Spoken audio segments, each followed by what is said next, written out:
Memory है, दूसरा secondary memory. Primary में बात करें अगर तो ये हमारे कंप्यूटर का खुद का अंदर का प्रोग्राम जो है उसके लिए होता है, ठीक है, कंप्यूटर के खुद के प्रोग्राम को रखने के लिए या उससे संबंधित काम को करने के लिए, ठीक है। बाकी जो सेकेंडरी स्टोरेज होता है वो यूज़र अपने डेटा को उसमें रख सकता है, ठीक है। तो जो ऑपरेटिंग सिस्टम वगैरह हमारा होता है वो HDD में होता है, जैसे कि आज के फैंसी समय में HDD हार्ड डिस्क ड्राइव इसको बोलते हैं ये, ठीक है। HDD शॉर्टकट में HDD हार्ड डिस्क ड्राइव ही बोलते हैं इसको, ठीक है। ये भी है, एक 250 GB का है ये, और ये हमारे पास एक और है, ये हमारे पास 2 TB का है, 2000 GB, ठीक है। तो इसको हम देखते हैं, आज जो फैंसी समय आ गया, बहुत ज़्यादा टेक्नोलॉजी ने तरक्की कर ली, तो अभी जो है HDD यूज़ होने लगा है। HDD में क्या है, जैसे इसके अंदर एक CD होता है जो तेज़ी से गोल गोल घूमता है डेटा को रीड या राइट करने के लिए, ठीक है। कोई डेटा अगर हम लिख रहे हैं, लेटर टाइप कर रहे हैं, तो इसके अंदर CD घूमेगी, ठीक है। सेव करेंगे तो उसके अंदर डेटा लिखता है, वो CD घूमती है, ठीक है। कैसी CD होती है, जैसे गोल वाला CD होता है ना, देखा होगा, उससे थोड़ा ये वाला CD ज़्यादा हैवी होता है, मतलब आपको बिल्कुल शीशे की तरह होता है, चमकदार बहुत ज़्यादा होता है, मजबूत भी होता है थोड़ा, उससे ज़्यादा मजबूत होता है, ठीक है। ये चीज़ होती है। HDD में क्या होता है, सॉलिड स्टेट ड्राइव, इसमें CD नहीं होता।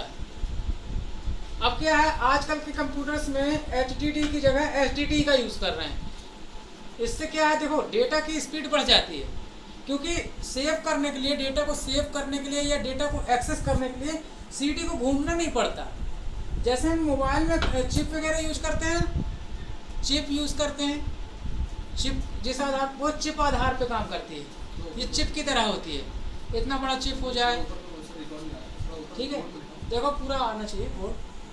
तो चिप प्रॉपर तरीके से चिप जैसे होती है, तो एक बड़ा चिप होता है HDD के अंदर, एक बड़ा चिप होता है जो हम HDD की तरह यूज कर लेते हैं। तो उससे क्या होता है, हमारे कंप्यूटर की स्पीड कई गुना बढ़ जाती है, क्योंकि हमने ये चेंज कर दिया HDD। अब इसमें देखो कोई भी डाटा लिखेगा ना, तो बार बार घूमेगा अंदर ही अंदर, 10 बार घूमेगा तब जा करके डेटा लोड होगा उसमें। फिर हम एक्सेस कर लिए, मान लीजिए हमारे कंप्यूटर में 2500 फ़ोटो पड़ी, उसमें से कोई एक फ़ोटो, अब वो ये हमारी CD है, ये CD इस तरह की होती है। अब इसमें मालूम ट्रैक होते हैं, इस तरह के ट्रैक होते हैं, अंदर हमें बने होते हैं, इस तरह के ट्रैक होते हैं, इसमें डेटा स्टोर होता है इस तरह के। देखो थोड़ा ड्राइंग मैं ठीक से नहीं बना पा रहा हूँ, लेकिन इस तरह के ट्रैक होते हैं, देखो अलग अलग इस तरह का ट्रैक होता है।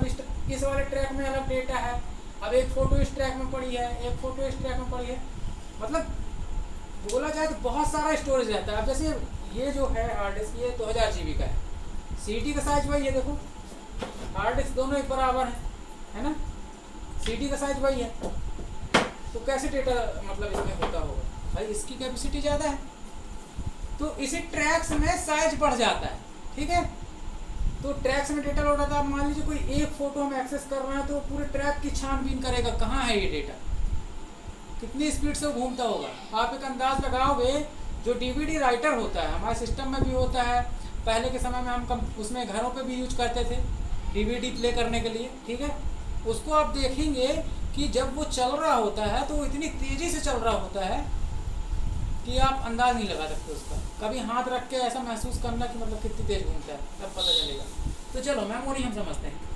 प्राइमरी मेमोरी, अभी इसको हम बाद में समझेंगे, पहले इसको देखते हैं। प्राइमरी मेमोरी में 2 होते हैं, रैम और रोम। अच्छा, ये सारी डिवाइसों में होते हैं, सिर्फ कंप्यूटर की बात नहीं कर रहा हूँ, ये टैब में भी यही चीज़ होगी, मोबाइल में भी यही चीज़ होगी, ठीक है। देखो अभी समझो कैसे। रैम और रोम 2 प्रकार की चीज़ें होती हैं यहाँ पर। रैम का क्या, रैम का फुल फॉर्म होता है रैंडम एक्सेस मेमोरी,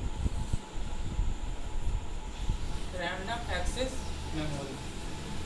जैसा कि नाम से ही है कि हम इसको क्या कर सकते हैं, जब तक इसमें मतलब वो है, पावर है, तब तक इसमें डेटा रहेगा, समझ रहे हैं। जैसे आप इस पर काम कर रहे हैं, अभी उसको बिजली मिल रही है, हम सेव ना करें, अचानक बिजली बंद हो जाए तो वो डेटा नहीं मिलेगा ना, वो रैम में रहता है।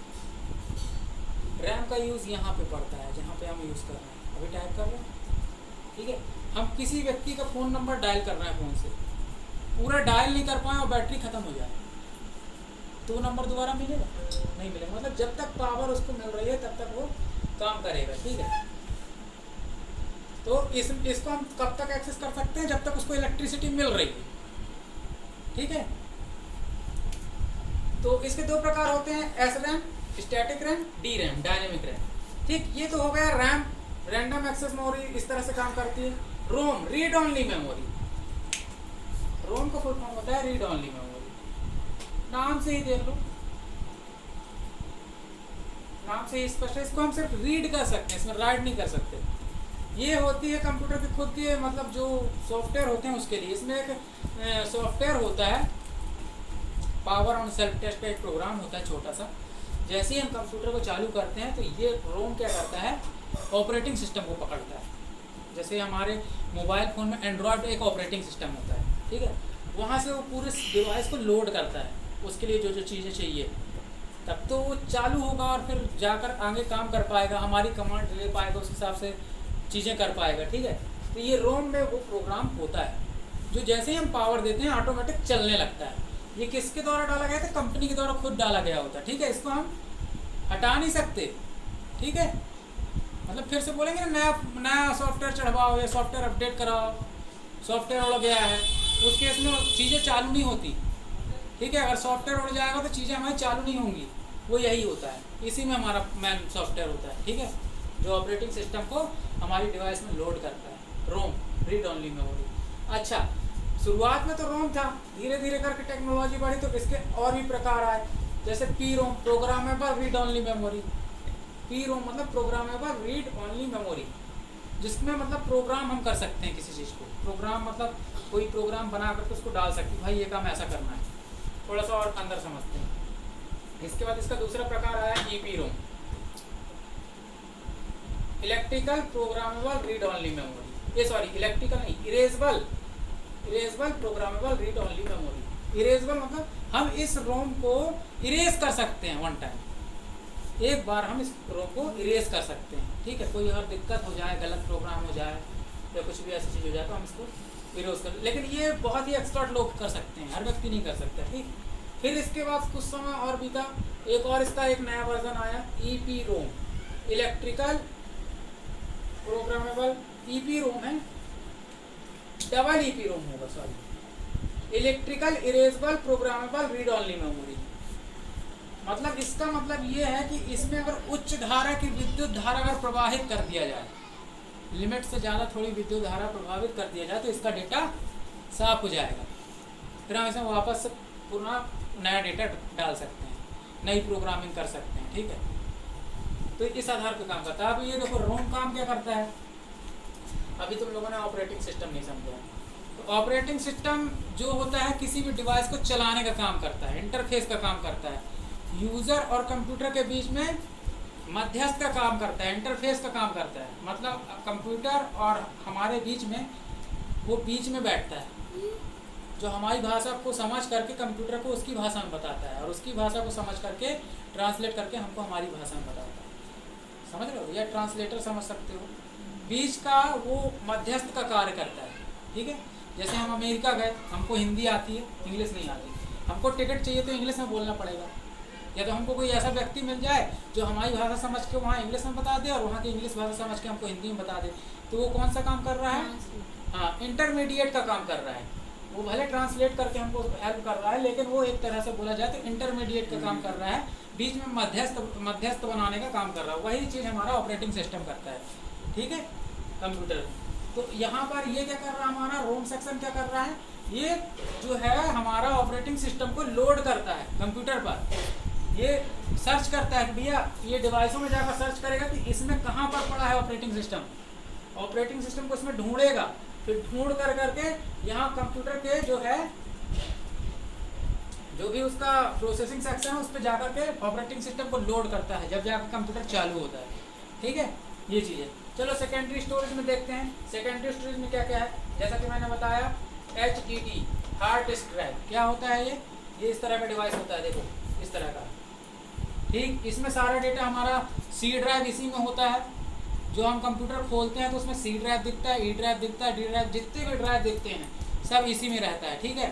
प्लस डेस्कटॉप पे जितना डेटा रहता है हमारे कंप्यूटर में वो भी इसी में रहता है, हार्ड डिस्क में ही, ठीक है। ये बात अलग है कि हम अपने कंप्यूटर में हार्ड डिस्क की जगह SSD सॉलिड स्टेट ड्राइव का भी यूज़ कर सकते हैं, ठीक है, या दोनों का यूज कर सकते हो। अगर आप चाहते हो कि हमारे सिस्टम की स्पीड बढ़ जाए तो आप SSD का यूज़ कर सकते हो ऑपरेटिंग सिस्टम रखने के लिए।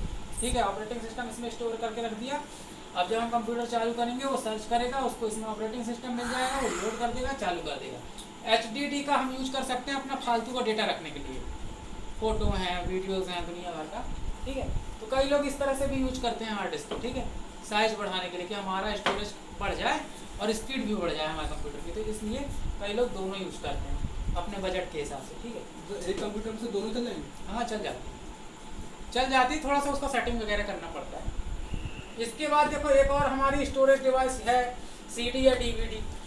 CD बोले तो कॉम्पैक्ट डिस्क, DVD भी हमारा क्या है, डिजिटल वीडियो डिस्क। हाँ, डिजिटल वीडियो डिस्क। ठीक है, ये है।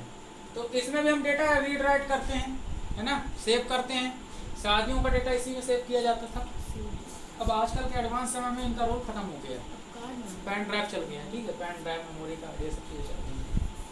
फ्लॉपी डिस्क पुराने समय में यूज होता था, अब इसका भी काम खत्म होता है। मैग्नेटिक टेप, इसका भी यूज खत्म हो गया है। मैग्नेटिक टेप समझते हो, वो जो रील वाली कैसेट चलती थी उसमें टेप का यूज करते थे, वो टेप में डेटा रहता था। अच्छा सर, वो हाँ। दो छेद होता था उसमें। हाँ, वो जो कैसेट होता था उसमें जो टेप यूज होती थी, ऐसी टेप यूज होती थी, है ना, ऐसे मतलब उसमें कलर, ब्राउन कलर रहता था या ब्लैक कलर, गाने वाले जो तो उसमें डिटेल रहती थी। आप ATM कार्ड देखोगे, ATM कार्ड के नीचे भी ऐसी एक स्ट्रिप होती है, वो मैग्नेटिक टेप ही है, उसमें भी मतलब डेटा रहता है। उसमें भी हटा दिया। हाँ, हटा दिए होंगे, आजकल बारकोड जो चल गए। तो ये सब मैग्नेटिक टेप का सिद्धांत है ये। ठीक है, तो ये हमारी मेमोरी थी। अभी हम इसमें एक और टॉपिक समझते हैं, रोक दो थोड़ा उसको।